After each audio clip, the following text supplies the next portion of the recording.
금요일 아침, 나는 평소보다 일찍 눈을 떴다. 전날 밤에 이미 짐은 싸두었고, 옷 2벌, 산속이라 추울까 봐 챙긴 니트 하나, 그리고 작년 크리스마스부터 아껴온 와인 한 병이 가방에 들어있었다. 온 가족이 다 올 거야. 엄마는 그렇게 말했다. 아빠가 요산 근처에 괜찮은 펜션 하나 빌리셨대. 지은아, 너도 좀 쉬어야지. 전화기 너머로 들리는 목소리는 평소보다 훨씬 밝았다. 그런 초대가 따뜻하게 느껴졌던 때는 오래전이었다. 그래도 나는 응이라고 대답했다. 7시 10분, 엄마가 말한 시간에 맞춰 그 집 앞에 도착했다. 그 집 앞에는 이미 커다란 검정색 스프린터 밴이 서 있었고, 선팅이 진하게 되어 있었으며 운전기사도 고용되어 있었다. 낯선 운전기사는 어리둥절한 얼굴로 내 쪽을 보며 클립보드를 들고 있었다. 성함이 어떻게 되세요? 유지은입니다. 기사는 명단을 훑어보더니 다시 확인했다. 그리고 조심스럽게 고개를 들었다. 여기 이름이 없으신데요. 장난인 줄 알았다. 하지만 클립보드는 웃지 않았다. 그 순간 밴 옆문이 슥 하고 열리고 내 동생 민준이가 몸을 빼꼼히 내밀었다. 대학교 MT라도 온 것처럼 해맑게 웃으며 말했다. 누나 왔구나. 그런 것 같진 않네. 나는 클립보드를 가리키며 대답했다. 민준은 어깨를 으쓱였다. 그게 이번 여행은 요즘 자주 얼굴 비추는 사람들끼리 가는 거야. 알잖아. 누나는 항상 바쁘잖아. 이해할 거라 생각했어. 그의 손엔 이미 반쯤 비워진 샴페인 잔이 들려 있었다. 밴 안쪽에서는 선글라스를 낀 채 창가에 기대어 앉아있는 엄마, 미숙이 보였다. 나를 보지 않았고 손도 흔들지 않았다. 아빠, 동현은 블루투스 스피커를 만지작거리고 있었다. 아무도 내가 거기 있다는 걸 놀라워하지 않았고 그렇다고 자리를 만들어주지도 않았다. 나는 조용히 고개를 한번 끄덕였다. 동의의 의미가 아닌 그저 봤다는 신호였다. 뒤로 물러서서 외투 주머니에서 핸드폰을 꺼냈다. 은행 앱을 열고 3번의 스와이프, 1번의 클릭, 확인창, 가족 공동카드 사용 중지. 기사는 다시 나를 쳐다봤지만 나는 이미 차로 걸어가고 있었다. 아무도 불러 세우지 않았고 아무도 이유를 묻지 않았다. 돌아오는 길, 조수석에 둔 와인병이 살짝살짝 흔들릴 뿐이었다. 나는 울지 않았다. 소리치지도 않았다. 속도를 높이지도 않았다. 그저 앉아 있었다. 거에 초대받았다는 그 감정의 무게 속에. 명단에 없어도 결국 비용은 내가 냈다는 걸 깨닫는 데엔 시간이 오래 걸리지 않았다. 2달 뒤 민주는 인스타그램에 코첼라 페스티벌에서 찍은 사진을 올렸다. 캡션은 이렇게 적혀 있었다. 그만한 값어치는 있었지. 물론 나를 태그하진 않았다. 그해 겨울 엄마가 보일러에서 또 이상한 소리가 난다며 걱정하자. 나는 급히 인터넷으로 전기 히터를 주문해서 그날 밤집으로 보냈다. 돌아온 건 감사해라는 말 대신 플란넬 이불 세트 할인 쿠폰이었다. 너도 좀 쉬어. 일 너무 많이 하지 말고. 엄마의 톡 메시지는 그렇게 끝났다. 명절 가족 저녁마다 나는 주방에서 일전화를 받거나 모두가 후식 먹는 동안 와이파이 비밀번호를 재설정하고 있었다. 민준이 마트에서 산 파이를 들고 올 때는 촛불을 켰다. 심지어 생일도 아닌데 한때 나는 이런 생각을 했다. 내가 멀리 살아서, 내가 바빠서, 그래서 이렇게 된 거야. 하지만 진실은 간단했다. 그들은 나에게 존재를 요구한 적이 없었다. 오직 쓸모를 요구했을 뿐. 지난 여름 점심시간에 아빠한테서 전화가 왔다. 인터넷 뱅킹 비밀번호를 까먹었다고 했다. 나는 원격으로 재설정해줬다. 일주일 뒤 민준 이름으로 등록된 차량 관리업체로 이체가 된 내역이 떴다. 물어봤더니 아빠는 말했다. 다시 일어서려면 좀 도와줘야지. 알잖아. 나는 알고 있었다. 그게 문제였다. 필요할 때마다 나는 등장했다. 물리적으로는 아니었다. 그건 민준의 몫이었다. 칫봉지를 들고 오고 쓰레기를 잇고 먼저 가버리는, 그런데도 존재로 남았다. 민준은 충실한 아들이었고 나는 보이지 않는 백그라운드 프로세스. 없어지기 전까진 아무도 눈치채지 못하는 존재. 지난 추석, 나는 직접 손글씨로 쓴 편지를 보냈다. 카드 말고 진짜 손편지였다. 사랑을 담아 지은.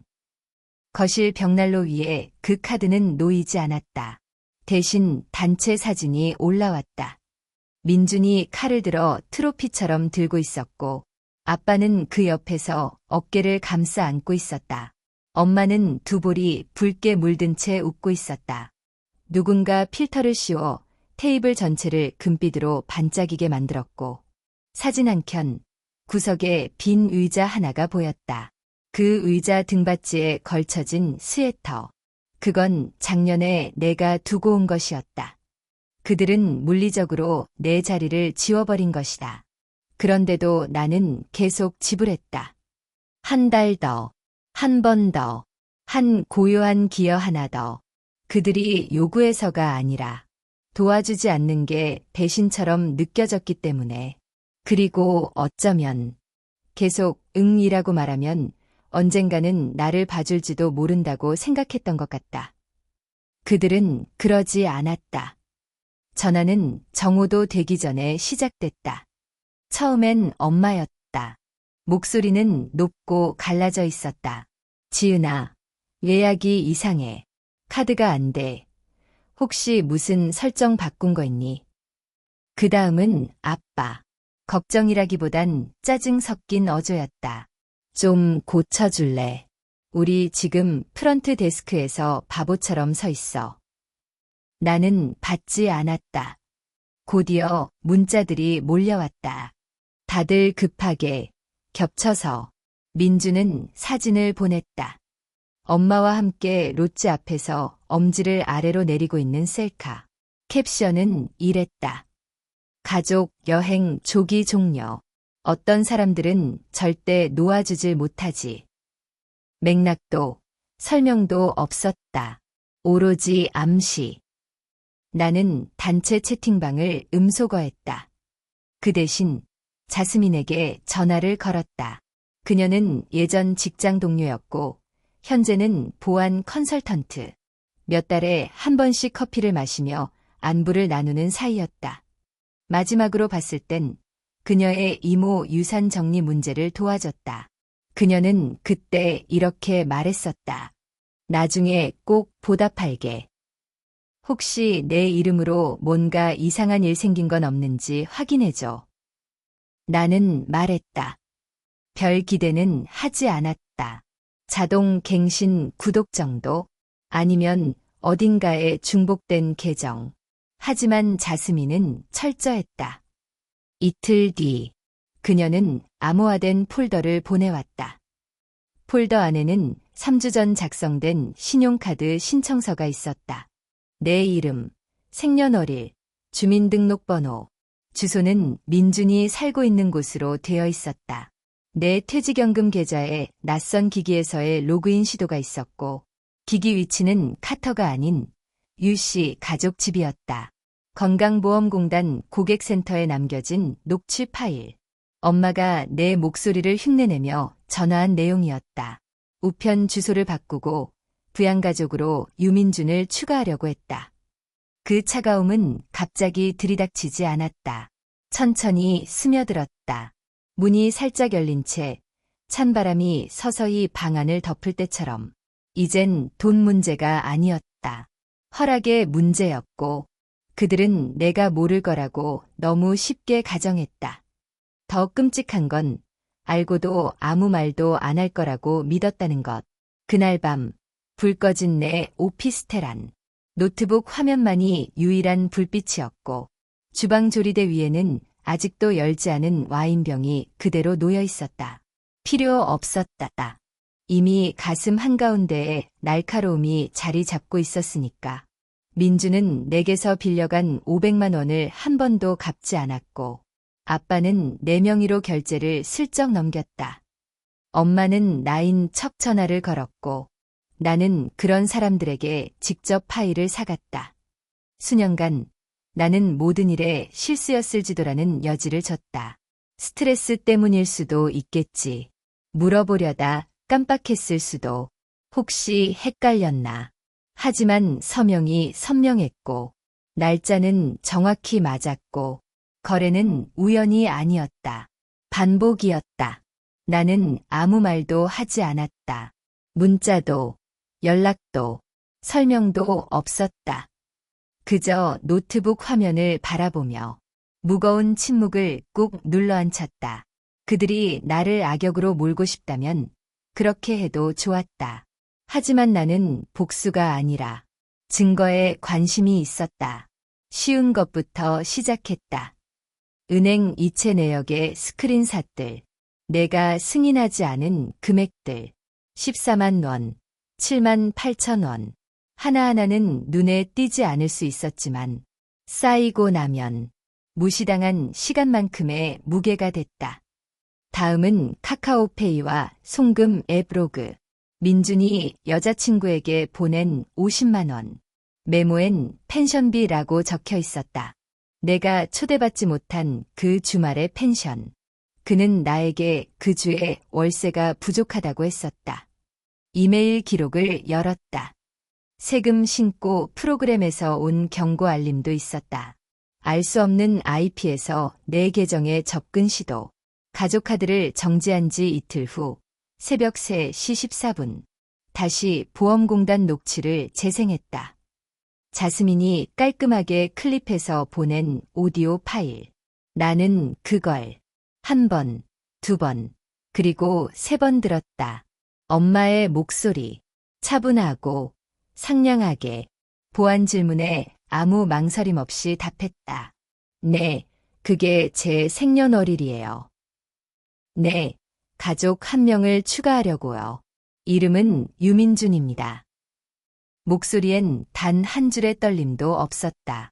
너무나 익숙하게, 마치 100번은 해본 것처럼 나는 생각났다. 그 통화 며칠 전 엄마가 나에게 보낸 문자. 여긴 너 없이 더 춥구나. 따뜻하게 지내.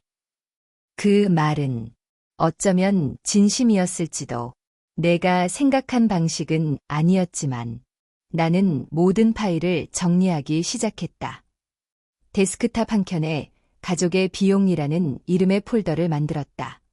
그 안엔 주석 달린 은행 거래 내역, 민준의 SNS 캡처, 안 나타나는 사람들, 쿨한 척하는 사람들 비꼬는 게시물, 엄마의 보험공단, 통화 녹취, 아빠가 6개월 전 보낸 이메일, 차 할부 계좌 잠깐 내 걸로 옮겨줄 수 있니?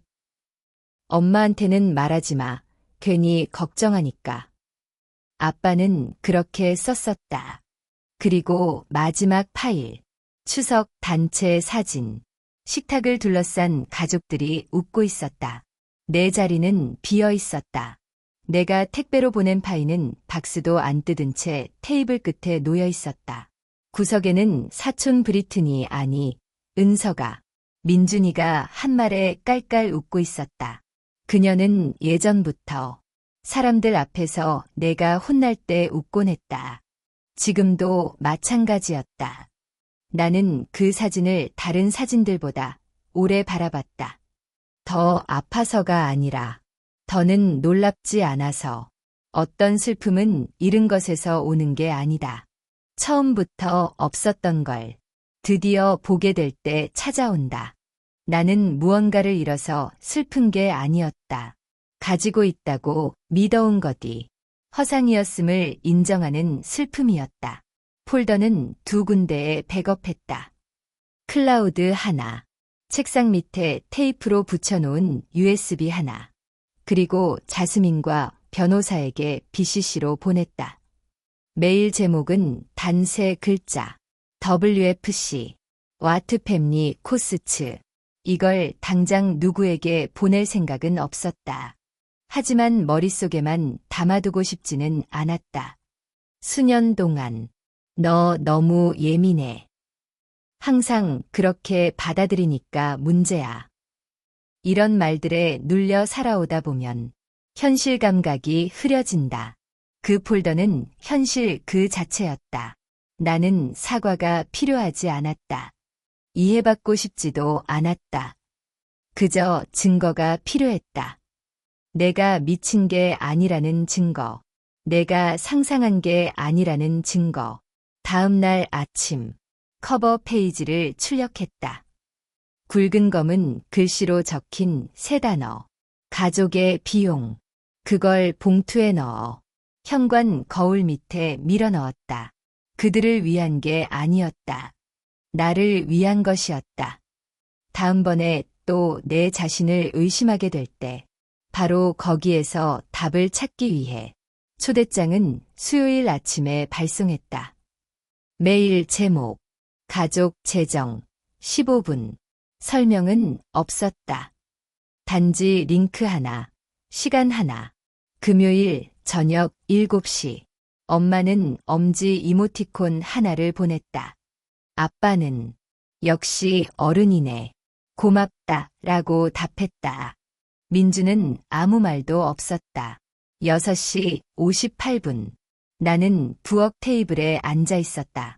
노트북을 켜고 아직 열지 않았던 와인병을 옆에 뒀다. 그 어느 때보다 술이 필요 없었다. 7시 정각. 그들은 정확히 들어왔다. 엄마는 머리를 말아 올렸고 아빠는 셔츠에 단추까지 채워 입었다. 마치 면접이라도 보는 것처럼. 민주는 가장 늦게 들어왔고 껌을 씹으며 턱에 손을 괴고 있었다. 아무도 내 안부를 묻지 않았다. 나는 말하지 않았다. 대신 화면 공유를 눌렀다. 가족의 비용이라는 제목의 폴더가 열렸다. 첫 슬라이드는 은행 명세서. 내 통장에서 자동차 부품 상점으로 이체된 60만 원. 청구지 주소. 유민준. 아빠는 화면을 자세히 보려고 몸을 앞으로 숙였다. 다음 슬라이드는 작년 크리스마스에 엄마가 내 아이패드에 로그인해두고 로그아웃하지 않은 지메일. 지은이는 항상 도와. 눈치도 못 챌걸. 엄마는 순간 움찔했다. 3번째는 추석 사진. 내 자리는 비어 있었고 파이는 여전히 박스째. 은서의 웃는 얼굴은 마침표처럼 고정돼 있었다. 나는 그 어떤 것도 설명하지 않았다. 마지막 슬라이드로 넘겼다. 녹음 파일이 재생되었다. 건강보험공단 통화 녹음. 엄마가 내 목소리를 흉내내며 보안 질문에 답하는 장면. 오디오는 선명했고 목소리는 자신감 있었다. 녹음이 끝나자 화면 너머의 공간마저 정적에 잠겼다. 가장 먼저 입을 연 건 아빠였다. 지은아. 그는 조심스럽게 말했다. 우리가 그런 의도는 아니었어. 지은이는 원래 이런 거 잘하잖아. 아빠가 그렇게 말했다. 민주는 눈을 굴렸다. 아, 진짜.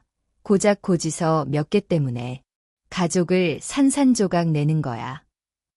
엄마의 목소리는 갈라졌다. 우린 힘들었어. 넌 이해할 거라 생각했어. 나는 그들을 바라봤다. 평생 봐온 얼굴들이 갑자기 전혀 낯설게 느껴졌다. 응. 나는 조용히 말했다. 이제 다 이해했어. 아무도 말하지 않았다. 나는 통화를 종료했다. 어떤 선언도 없이, 작별 인사도 없이, 그저 정적, 그리고 끊기기 버튼의 미세한 소리. 수년 만에 처음으로 죄책감이 아니었다. 중력이었다. 무언가가 제자리에 마침내 내려앉았을 때의 무게. 그날 밤 아무도 전화하지 않았다. 나는 떠난다고 알리지 않았다. 작별 편지를 쓰지도 않았고 드라마틱한 단체 메시지를 보내지도 않았다. 그냥 전화를 걸기 시작했다. 첫 번째는 주택담보대출회사. 12년 전 아빠가 혼자선 대출 승인이 안 난다고 해서 내가 공동 서명했던 그 집. 나는 책임 해제 서류를 접수했다. 가족의 소득증빙을 함께 제출했고 48시간 내에 승인 확인서를 받았다. 다음은 은행. 모든 공동 권한을 철회했다. 엄마가 비상시에 쓴 백업 카드, 아빠가 조용히 공과금을 이체하던 공동계좌, 민준이 내 명의로 연결해둔 자동결제, 로그인 하나, 해지 하나. 그때마다 내 몸에서 몰랐던 짐이 하나씩 빠져나갔다. 회계사에게도 연락했다. 몇 년 전 나는 작은 신탁계좌를 만들었었다. 별건 아니고 쓰지 않고 남겨둔 투자금과 채권 몇 개. 그때는 가족을 수익자로 등록해놨었다. 지금은 아니었다. 이제 그 신탁은 1세대 대학생 장학기금으로 흘러갔다. 그들의 이름을 알 필요는 없었다.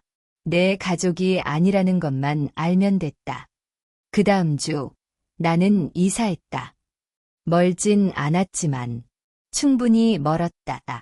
주소 변경은 HR 부서에만 알렸다. 새 임대 계약서는 프라이버시 보호 서비스를 통해 체결. 공과금은 내 이름 단독, 보안 회사를 통해 청구되도록 설정했다. 이번엔 아무도 내 신분을 도용할 수 없게 나는 새 폰을 샀다. 새 SM, 새 연락처, 새 번호. 기존 폰은 서랍 속으로 들어갔다. 알림도 보지 않은 채 전원을 껐다. 그 폰은 이제 한때 나를 알던 이름들의 공동묘지.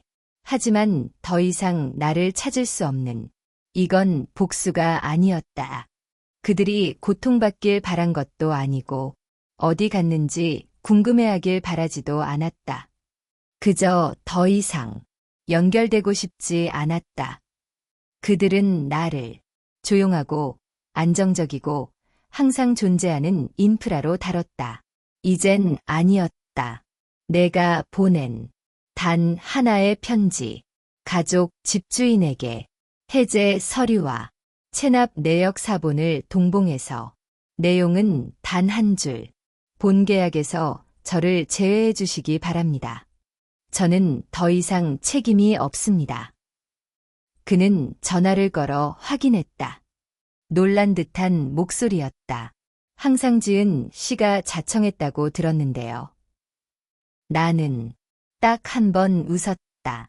별표 그 사람들은 내가 선택할 수 없었던 것처럼 얘기하죠. 그럴지도 몰라요. 오래 전까지는요. 근데 이젠 있어요. 그리고 나는 사라지기를 선택했어요. 복수가 아니라 자존심 때문에. 6개월이 흘렀다. 안개처럼 조용하게. 더 이상 내가 달리지 않는 도로 이에 깔린 듯이. 그동안 누구도 문을 두드리지 않았다. 예고 없는 방문도 없었고 익숙한 주소가 적힌 편지도 없었다. 그저 고요. 변명 대신 부재로 가득 찬 시간. 나는 새로운 리듬을 배웠다. 내 새 아파트는 작았다. 하얀 벽과 아침이면 삐걱이는 어두운 나무 바닥. 2 블록 떨어진 커피숍은 내 이름만 알았다. 그 이상은 아무것도. 냉장고는 가득 차 있었고 전화는 내가 선택한 사람들만 울렸다. 예전 폰은 단 한 번도 들여다보지 않았다. 하지만 가끔 소식은 나를 찾아왔다. 대학 동창 중 한 명이 엄마가 올린 페이스북 게시물을 캡처해서 보냈다. 절반만 불이 켜진 거실. 흐릿한 사진. 캡션. 가르친 사람이 누군지 있는 자식도 있죠. 민주는 거기에 좋아요를 눌렀다. 그리고 이렇게 댓글을 달았다. 어떤 사람들은 불 켜졌을 때만 나타나지. 나는 웃지 않았다. 하지만 앱을 닫았다. 마지막들은 소문으론 그 집 전기도 또 끊겼다고 했다. 그 후 어느 날 오후 이모 은정이 전화했다. 지은아, 너가 얼마나 힘들었는지 그냥 설명만 했더라면. 끊었다. 끝까지 듣지 않았다. 그들은 다 알고 있었다. 하지만 안다는 건 책임을 수반한다. 책임은 행동을 요구하고 행동은 리스크를 동반한다. 대부분은 누군가 짐을 내려놓는 걸 돕는 것보다 그걸 멀리서 지켜보는 걸 택한다. 마지막 연락은 아빠로부터 왔다.